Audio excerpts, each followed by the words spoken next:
Welcome to the STARS program, seniors taking active roles in society. And now, here's your host, ANITA FINLEY. Are you ready? Well, I'm ready, and I'm always ready for Dean Webb, who is the CEO, the director. He's the big shot over there at Faith Farm, and it's the one organization that I wish they had all over the country, because I get so many friends when I talk to them about it, they say, well, we don't have anything like that. They have, of course, thrift shops, but Faith Farm is something so different, and it's such a great thing, Dean, for you to be a part of this, to make it bigger and better. And, you know, if this were private, I think by now you would have had a whole board of directors, and it would be all over the country if this were something that you could run that way. But you're stuck with just three of them. Before I leave the house every day, literally, I do two things. Number one, I thank God for my job, because I've never been able to see life changes like I see. And when I pull up on campus and see dozens and dozens and dozens of cars parked out front of the thrift store, I just say, God, thank you for bringing all those buyers, because that's how we fund ourselves. I know you do. And, you know, we never really talk about the thrift shop in the sense of what it must take when someone drives up and they've got, some of it's probably garbage, but some of it's very good. And you have to have people who know what they're doing to sort through it. So we can do that, but something just happened. Someone gave you a big donation. I want to hear about that first. It wasn't a big donation. I was at Saturday was our auto auction, and then a donor who came in from, his daughter came through the program. He wanted to go out to lunch, so I left early Saturday and didn't get home till like 4:30 in the afternoon. Then I had to get up at 7 a.m. Sunday and be down to Cooper City, south of Fort Lauderdale, to speak in an 8 o'clock service and 11 o'clock service at a church and talk about Faith Farm. So in between the services, I had an interesting thing. A guy came up and handed me cash. Now, it wasn't, you know, it was under $100, so it wasn't a huge amount. It was almost 100, but I looked at him, and he had an unusual name, which you'll see why I won't mention the name. But I did mention his name. I said, that's an unusual name. He said, yeah. He said, you want to know about my name? I said, sure. You know, because it was a very simple four letter. Was a very it Money simple Bug, name. something like that? No. Sorry. And he said, when I grew up, my father was very abusive to me. And he said it got so bad that my mother finally divorced him, and she remarried. He said, but my stepdad was not any better. And he said there was a guy who lived down the street. He was a much older man. And I would kind of go down to his house, because he was the only male in my life that treated me right, treated me fair, treated me up front. And I learned to really come to love this old guy. He was the kindest guy.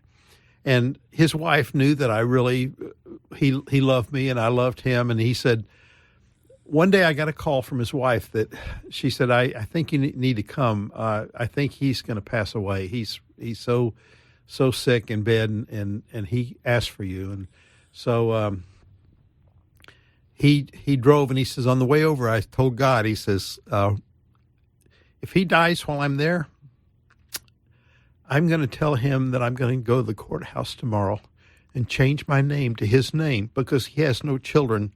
And when I have children, I want to carry on his name. And he says, I was there when he was dying. And I told him, he says, I don't want you to go.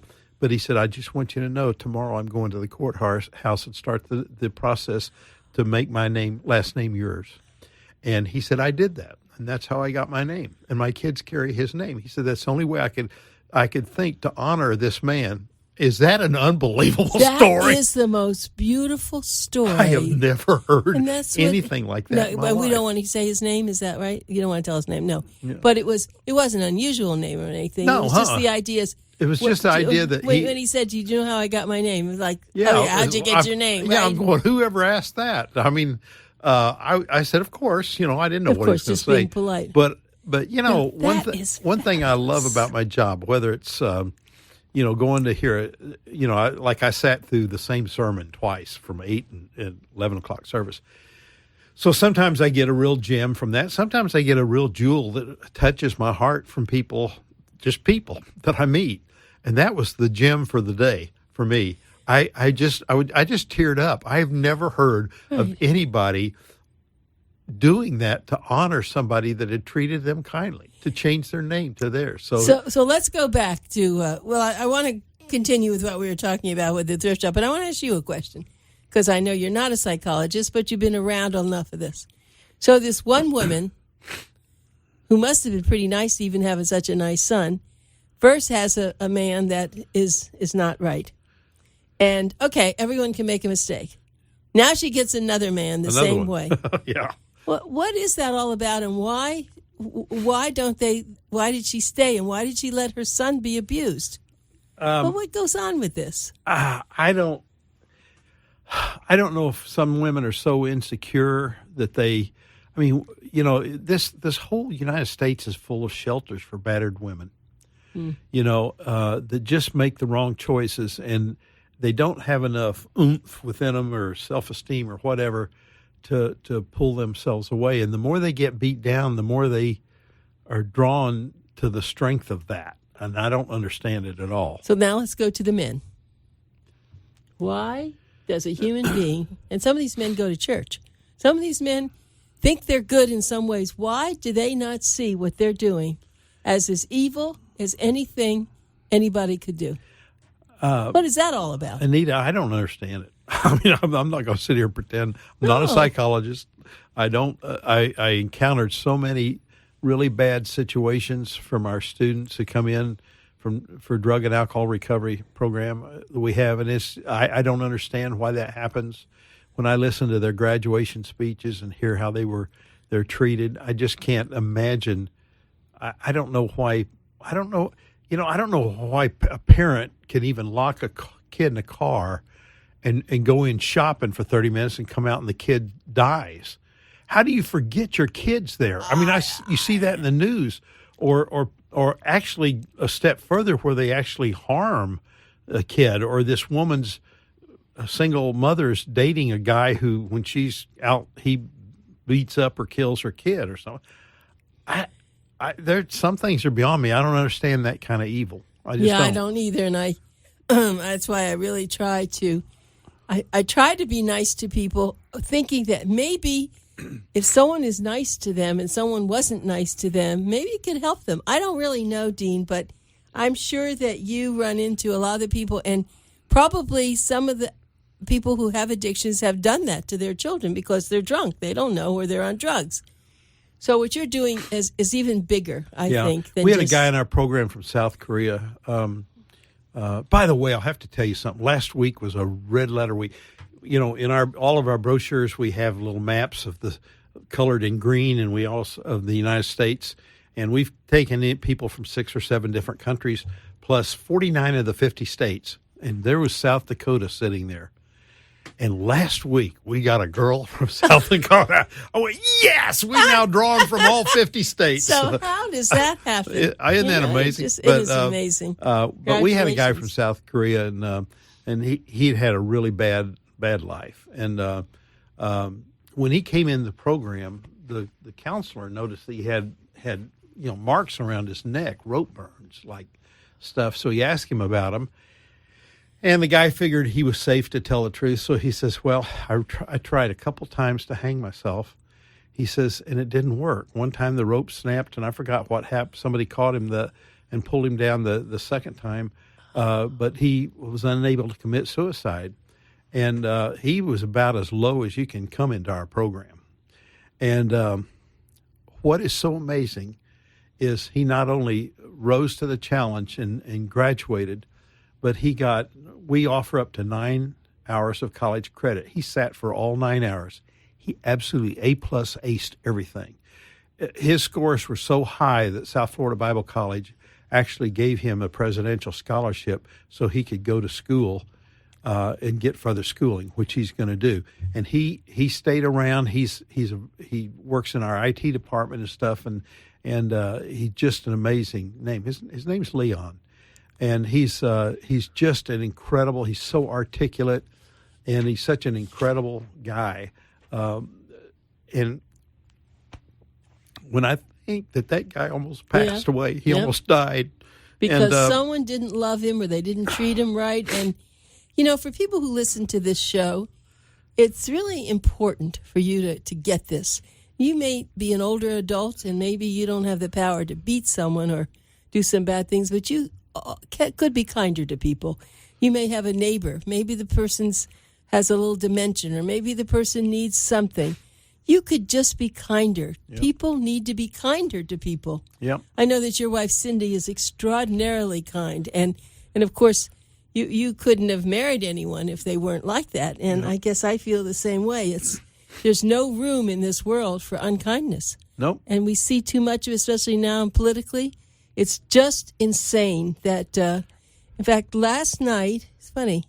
Last night, I usually don't stay up, but I got caught up on, and I'm not going to get political, but Anita Hill. There was a whole movie on Anita Hill and what happened with the justice. Oh, yeah. That was so strong. And I'm sure these things happen all the time with their men, who are taking advantage of women in the workplace. That's really pretty much what it was. But even now, we get women who are executives, and I'm hearing that they're taking advantage of men in the workplace. I don't know what does that, but I know what you do, and I want to get back to what you do there. I've been to many graduations there at Faith Farm, and of course, we are listening to Dean Webb, who's the executive director over at Faith Farm Ministries, and I'm going to take 1 second and just give you a website to please give them some money so they can keep doing what they do, which is extraordinary. It's faithfarm.org. But I've been to so many graduations, and if you take each person, that usually there's 12 or more. Yeah. There are. We take each person and to think what that one human being went through, and now has been given a chance by your organization. Maybe there have been other people who've tried to commit suicide. Other people who have been, we knew some of the women who've been in the street. Yeah. Now they can feel good about themselves because besides the learning and being a Christian, I think it's the fellowship. Yeah. I see the fellowship there with one another. They jokingly say they're foxhole buddies. Yeah. They've been through hell individually. Now they're all toughened up and going. And our program's not easy. They work every day. They go to class every day. We're pretty demanding. We require education. If they need a GED, we give them comprehensive work training in whatever area they're working in. And they have an opportunity to get up to 9 college credits. And so it's a pretty for 9 months. It's a pretty intense program, but I don't think it's too big a price to pay, considering how many years it took you to get into the addiction you were in, whether it was drugs or alcohol, to be able to hit bottom to realize, I need help. One thing I noticed though that you all do to one another, you hug. Everyone gets hugs. I know. HUGS. And years ago, men didn't hug other men, especially even in families. But it's really nice to see that now. I think it started with football players. I don't know where it came because everyone was hugging. And now people do that. But I saw it, and I saw that they got up, they were very nervous. And when they started reading, boy, their friends and their fellow, mates there, they said, come on, and they yell at them and they give them good sounds. That is an extraordinary thing that you've done there. I don't even know what you call that. I don't either. They're just cocooned in unconditional love. That's all I can say. Yeah, and that's good. And as a side note, I used to be the official hugger of a church in Atlanta. Oh, I was the designated hugger. Oh. Seriously, it was called Life Center, and there were a lot of single women there, and they had read stats that a person needs so many hugs a day. I don't remember what it is to have full mental capacity and support. And so at the end of the service, they would ask Dean Webb to come up to the right of the stage and somebody else. And they said, okay, now, women, this guy's married, totally without guile. He'll unconditionally give you a good hug, and there'll be nothing associated with that. And I used to have single women line up, and I would just give them, sometimes they'd go, oh, that's too hard, because I didn't know my own strength. But I would really try and just wrap my arms around and give them a good hug. And one of the pastors told me, it was a man and woman that co-pastored that church. They said, we've actually had women say, the deciding factor in us coming to that church was to get our hug on Sunday because nobody ever hugs us. What a wonderful story. Yeah. No, and- that is really special. And it's funny. It's just recently. This is the strangest thing. You know, my husband and I live very busy lives. I get up probably before him, and sometimes he gets up before me, and I'm going, and he's doing things. But I read somewhere about hugs. I have not been giving Bill hugs. We're running. So now, this is funny. You should talk about this. Before I get up, and whenever I can think of it, I give him a big hug. I said, let's give a big hug to each other. Yep. Because our lives are so busy, and that hug for that 1 minute or however long it takes is very, very important. Very that important, somebody This morning, I was cares. on my laptop in my bedroom office. I was working, and Cindy got up. I get up before she does. She got up, and she just sheepishly kind of comes up, and I know she's coming up for me to just wrap my arms around her and just hold her, and you give her a hug. See, so it really is necessary. Now, my dog does. Now, that's the other thing. Of course, Snowy died, you know that, and I have another dog, and he is adorable. And he comes up to me sometimes, and he looks at me with those big brown eyes. What do you want, Charlie? Charlie, what do you want? You want do you want a treat? Okay, he wants a treat. No, what he really wants is for me to give him a rub and give him a hug, that I'm paying attention to him. Yep. Yeah, dogs are very personable. I like dogs. I know you do. One day, Dean, when you settle down, you're never going to settle down.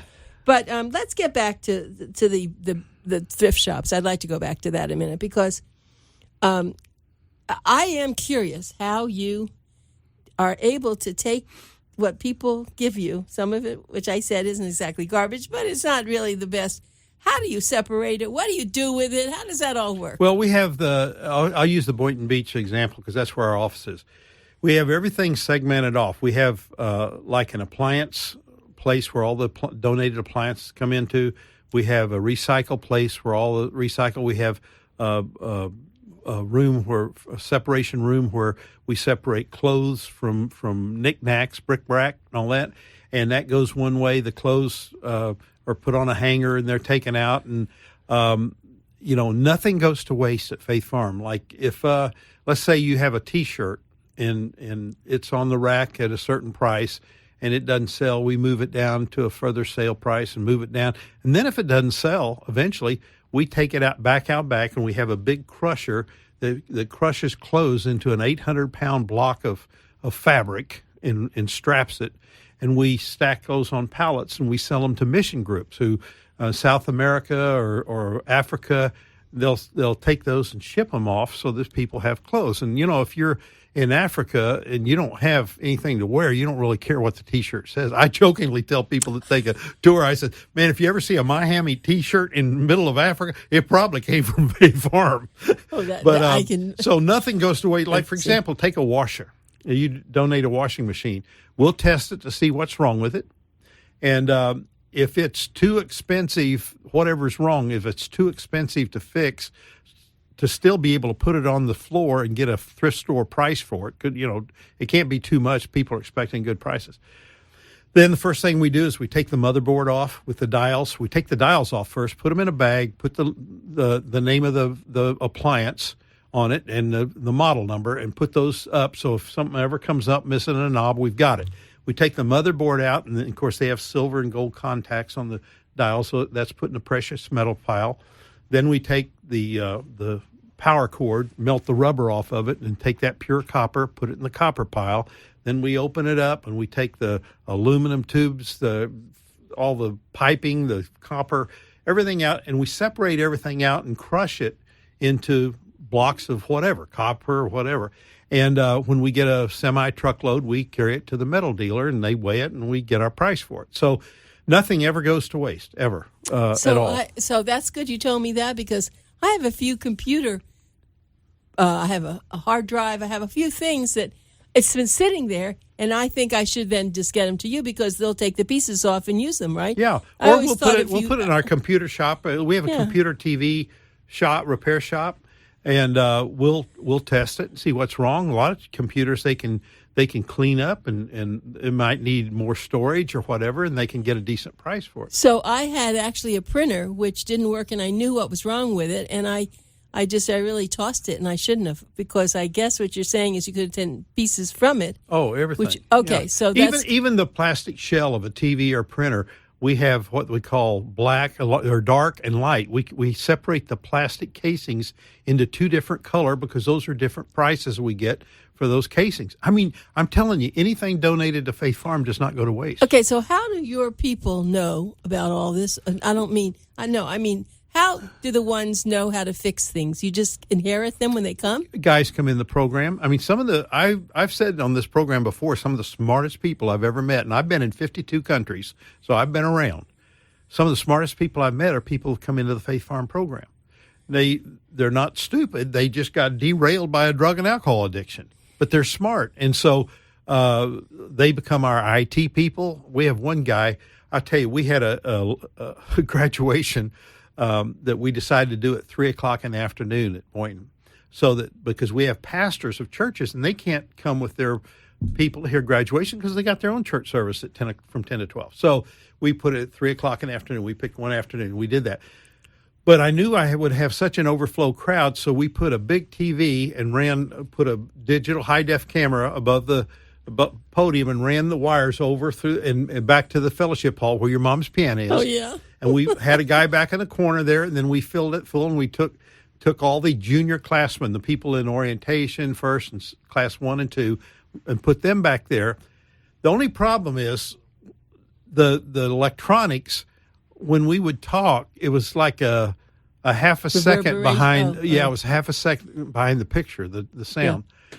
And this guy put a machine on there, and he kept tweaking it. So by the time that graduation was ready to start, when we tested it, it was just like live. I mean, and this guy's still doing all sorts of miracles with our website and stuff. He just, it's just really neat. Speaking of website, by the way, if everybody goes, we're cutting down on our TV ads to try and save back money, hold back, not spend so much money on advertising.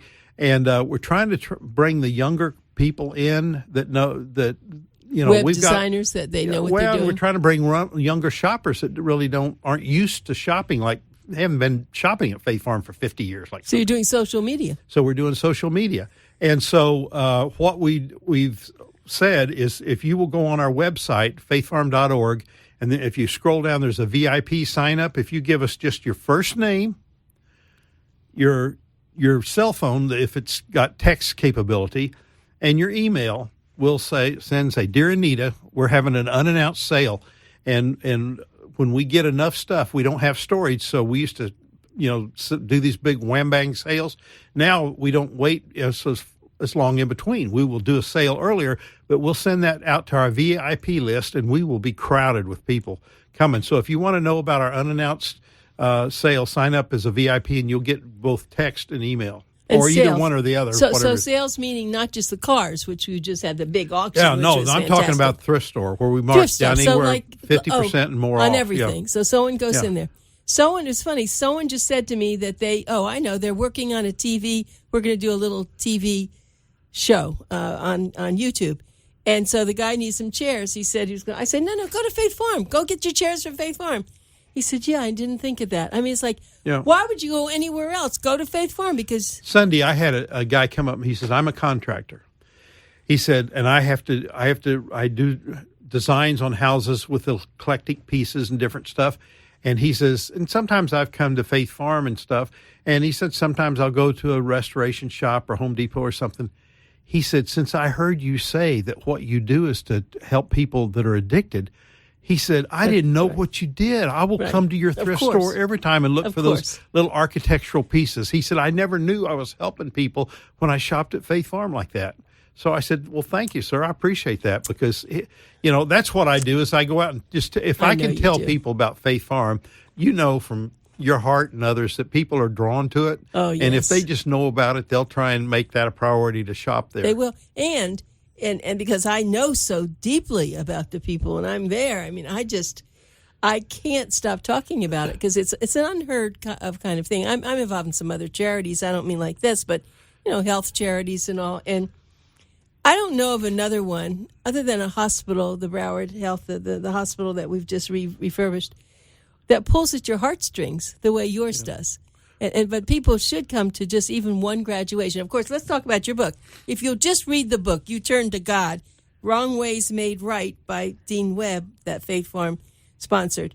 I would just tell you, you don't even have to come to a graduation because these Those are are people. graduation speeches, yeah. And if you just read what they say, you shake your head and say, I don't believe it. And so then when you see it, you'll know that those people were helped by Faith Farm and then hopefully helped by you. Yep. Have you ever had a house donated? No, but I just got a call from Century Village about I know, what is a this? double wide trailer that they use for an office, and I've got to call into them Oh, up in my New heavens. Jersey to see about getting it. When You could put it on your campus and have somebody stay what we in do it. is we your staff. we recycle them. Like we had 3 trailers that were used as an office to build the Bethesda hospital. The guy calls us and says, okay, we're through with them. Can you get them? So we towed them over, dismantled them, and made a lot of money on recycling because we sold the toilets, the cabinets. Wait. Don't you need them for your staff? Yes, but it depends on the condition. Not everybody donates really good condition stuff, and so it depends. We could pour a slab, get a permit, and do that if we really need that. But we've got 13 trailers now that the staff live in. And even the advanced students will pick a bedroom on one of the 4 bedrooms. Each of them have a bedroom in one trailer. So we were pretty much fully utilized. But I don't know. We'd go look at the shape. I just asked them I need to go see what kind of shape it's in and what it looks like to be able to figure out how to tow it to our campus to either use it or. Yeah, thinking about this, that maybe the house is perfectly fine, but that we could donate or take the money or do something. I was once on the board of the Association for Retarded Citizens, and we had a big developer give us a house that people paid $1,000 to get in. It was worth $150,000, and they made a lot of money on that. And I guess that we're at a time. We have a garage door opener that donates all the garage doors. He takes down those aluminum. There's a lot of money in aluminum. We haul in. I don't know. That would be a good article. Air conditioner people. We ought to talk to Judy about maybe putting an article in about this because we've never had that, so people really know. Yeah, we can use anything. I'm going to talk to her because I know we're waiting for one. Anyway, Dean Webb, Executive Director, Faith Farm Ministries. The website, faithfarm.org, and go on and get into the VIPs and get the social media working for you. And thank you, Dean, for all having me on. that you do and that we don't even know what you do. Thank you, Anita.